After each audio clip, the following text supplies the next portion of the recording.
দেখ তোর মার কি অবস্থা, she is dump walking. Dump walking মানে? আশপাশে কি হচ্ছে কোনো দিকেই তার ধ্যান নেই, মোবাইলে ডুবে আছে, এটাই হলো ডাম্প ওয়াকিং। তারপরে যা হলো না, কি বলবো আর। কি রে, এত কিছু বলছি তুই শুনতে পাচ্ছিস না? You R ফাবিং। সরি বাপি। ফাবিং মানে? ফাবিং শব্দটা একটা পোর্টম্যান্টিউ word, phone and snubbing. Snubbing এর মানে কি জানো? ইগনোর করা। তাই ফাবিং এর অর্থ হলো সকলের মধ্যে আমরা বসে আছি এবং সকলের উপস্থিতিটাকে ইগনোর করে আমরা ফোনের মধ্যে ডুবে আছি, এটাই হলো ফাবিং। কি হয়েছে রে তোর ঘাড়ে?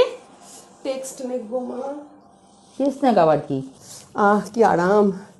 টেক্সট নেক হলো মা কন্টিনিউয়াসলি মোবাইলের দিকে তাকিয়ে থাকা, ঘাড়টা ব্যথা হয়ে যায়, এই যে নেক পেনটা হয়, এই নেক পেনটাকেই বলা হয় টেক্সট নেক।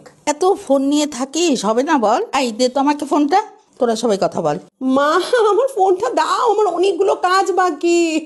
দেখ দেখ কি অবস্থা, she is suffering from nomophobia, no mobile phone phobia.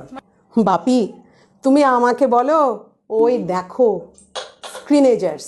স্ক্রিনেজার্স মানে টিনেজার্স যারা আঠার মতন স্ক্রিনের সাথে লেগে থাকে। ভিডিওটা ভালো লাগলে অবশ্যই বন্ধুদের সাথে শেয়ার করো।